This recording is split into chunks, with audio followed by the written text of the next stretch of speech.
Bismillahirrahmanirrahim. Assalamu alaikum dear students. How are you all? Hope you all are fine and doing well. Today we are going to discuss stem cell.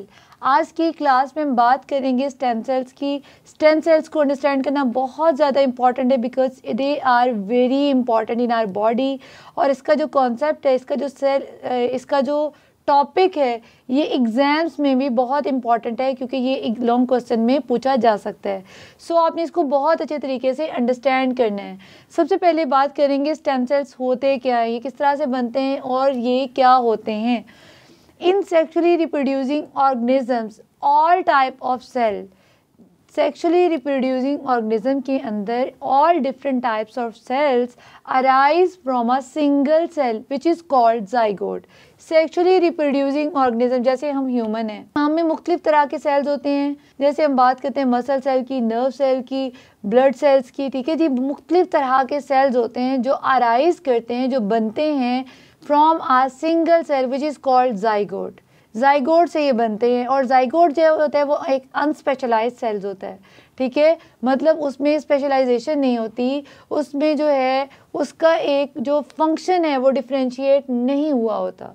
तो होता क्या है, zygote is an unspecialised cell that has ability to produce many kind of cell या फिर variety of cell that can differentiate into specialised cell. ठीक है जी, zygote क्या होता है. For example this is a zygote. ठीक है, ये एक जाइगोट है. अब क्या होता है, जाइगोट में डिवीजन होती है. जाइगोट क्या है, अनस्पेशलाइज्ड सेल. ये बात आपने याद रखनी है, अनस्पेशलाइज्ड सेल.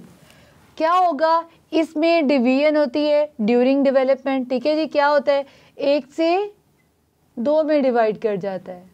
ठीक है, आपको नज़र आ रहा है एक जाइगोट जो है वो 1 से 2 सेल में डिवाइड कर गया. यहाँ पे भी अनस्पेशलाइज्ड है. फिर इसमें मज़ीद डिवीजन होती है, 2 से क्या होते हैं, 4 बन जाते हैं सेल्स. और फिर इन 4 सेल्स से 8 सेल्स बन जाते हैं. ठीक है, हर किसी के पास अपना एक न्यूक्लियस होता है. अब इस स्टेज पे आके हर सेल जो है वो स्पेशलाइज होना शुरू हो जाता है, मतलब वो एक प्रॉपर फंक्शन में या प्रॉपर सेल में डिफ्रेंशिएट होना शुरू हो जाता है.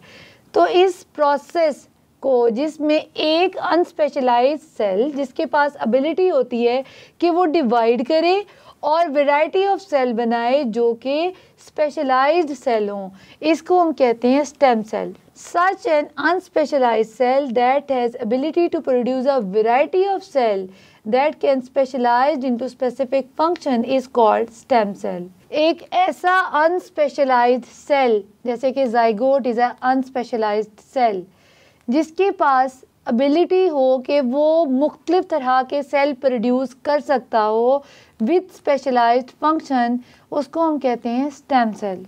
ठीक है जी, ये स्टेम सेल जो होते हैं ये अर्ली स्टेजेस पे भी होते हैं जब बच्चे की डेवलपमेंट हो रही होती है. जाहिर है बच्चा जो है वो जाइगोट से बनता है. जाइगोट में डिवीजन आती हैं, फिर उसके बाद जब 8 सेल स्टेज से 16 सेल स्टेज होती हैं, फिर 16 से 32 सेल्स बनते हैं. तो क्या होता है, then specialisation of cell start हो जाती है. सेल्स के दरमियान डिफ्रेंशिएशन स्टार्ट हो जाती है. डिफ्रेंशिएशन मीन हर सेल जो है वह ख़ास काम के लिए जो है वो अपनी शेप को, अपने स्ट्रक्चर को और अपने फंक्शन को बना लेता है. ठीक है, तो क्या होता है, वो सेल स्पेशलाइज्ड हो जाते हैं. इसी तरह से कुछ स्टेम सेल जो होते हैं वो हमारी जो बॉडी में थ्रू आउट लाइफ भी रहते हैं. ठीक है, मतलब स्टेम सेल सिर्फ अर्ली स्टेजेस पे नहीं होते. स्टेम सेल जो होते हैं वो हमारी बॉडी में थ्रू आउट लाइफ भी रहते हैं. ठीक है, अब वो स्टेम सेल जो है वो क्या करते हैं, वो जब हमारी बॉडी को ज़रूरत होती है तो डिवाइड करते हैं और डिफ्रेंशिएट कर जाते हैं और स्पेशलाइज्ड फंक्शन ले लेते हैं. ठीक है, जैसे हमने ड्यूरिंग डेवलपमेंट बात की तो क्या होता है. ठीक है, ये जैसे ये भी जाइगोट है, ये क्या है, ये स्टेम सेल है. अब क्या हुआ, ड्यूरिंग डेवलपमेंट हर सेल ने क्या किया, एक स्पेसिफिक लाइन ली. ठीक है जी, इन सेल में, स्टेम सेल में क्या हो रहा है, डेवलपमेंट हो रही है. तो डेवलपमेंट के दौरान हर सेल जो है मेक डिफरेंट सेल लाइंस.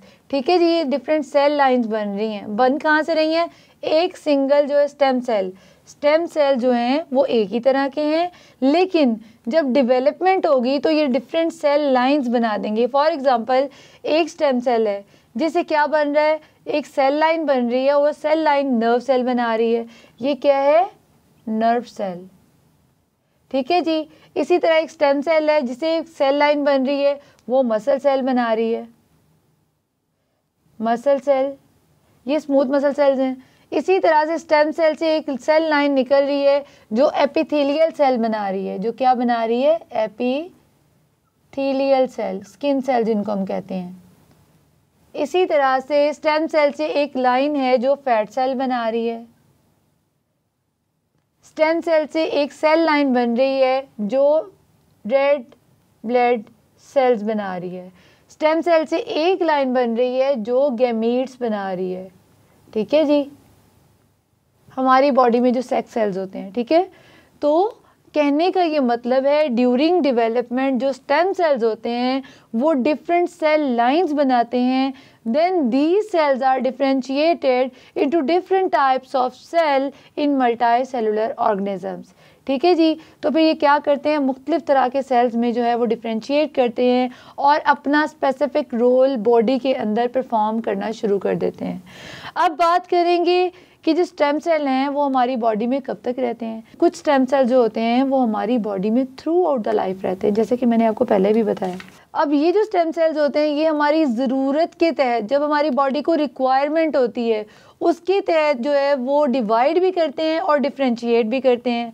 ठीक है, फॉर एग्ज़ाम्पल हमारी बॉडी में कभी कट लग जाता है, कभी चोट लग जाती है, या फिर कभी इंजरी या फिर एक्सीडेंट हो जाता है, तो क्या होता है हमारी, या फिर हमारी बॉडी के अंदर डैमेज भी होता है। ठीक है, तो क्या होता है, जो हमारी बॉडी के डिफरेंट जगहों पे स्टेम सेल्स होते हैं वो डिवाइड करते हैं और ज़रूरत के मुताबिक स्पेशलाइज्ड फंक्शन ले लेते हैं। ठीक है, they remain in the body throughout the life. ठीक है जी, ये क्यों रहते हैं, ताकि ज़रूरत के मुताबिक ये डिवाइड कर सकें और डिफ्रेंशिएट कर सकें। ठीक है जी, मैंने क्वेश्चन मार्क इसलिए लगाया है कि हमारी बॉडी में क्यों रहते हैं, इसलिए ताकि ज़रूरत के मुताबिक, हमारी बॉडी नीड के मुताबिक ये डिवाइड कर सके और डिफ्रेंशिएट कर सकें। दूसरा इंपॉर्टेंट रोल ये है स्टेम सेल्स का कि हमारी बॉडी में रीजनरेशन का जो रोल है वो भी स्टेम सेल परफॉर्म करते हैं। फॉर एग्ज़ाम्पल जब हमें चोट लगती है या हमारा जो स्किन सेल है वो डैमेज कर जाते हैं, तो यही स्टेम सेल होते हैं वो डिवाइड कर देते हैं और हमारे जो डैमेज टिश्यू है उसको रिपेयर करके रीजनरेट कर देते हैं। ठीक है, तो ये स्टेम सेल्स, अगर आपसे क्वेश्चन किया जाए why did the stem cell remains in the body throughout the life, तो आपने ये आंसर लिखना है, the stem cells remain in the body throughout the life so they can be divided और differentiated as the body needed them. ठीक है, body की ज़रूरत के मुताबिक वो डिवाइड भी करें और डिफ्रेंशिएट भी करें। दूसरा आपने लिखना है, they play important role in regeneration of the damage tissue. ठीक है जी, रीजनरेशन में इम्पॉर्टेंट रोल प्ले करते हैं, इसलिए ये बॉडी में थ्रू आउट द लाइफ रहते हैं। अब बात करेंगे इनकी कुछ एग्जांपल्स की, जैसे हम स्टेम सेल्स होते हैं, SC stand for stem cells. जो स्टेम सेल हमारी स्किन में होते हैं वो क्या करते हैं, हेल्प्स इन हीलिंग प्रोसेस। क्या होता है हीलिंग में, जब आपको वुंड हो जाता है, जब आपको चोट लगती है, तो क्या होता है, जो स्टेम सेल होते हैं स्किन में वो आपकी स्किन को हील अप कर देते हैं, वो आपकी स्किन में रीजनरेट करते हैं। मतलब क्या होता है, वो डिवाइड करते हैं, उनका नंबर बढ़ाते हैं और आपकी स्किन को दोबारा से रीजनरेट कर देते हैं, आपके कट को ठीक कर देते हैं।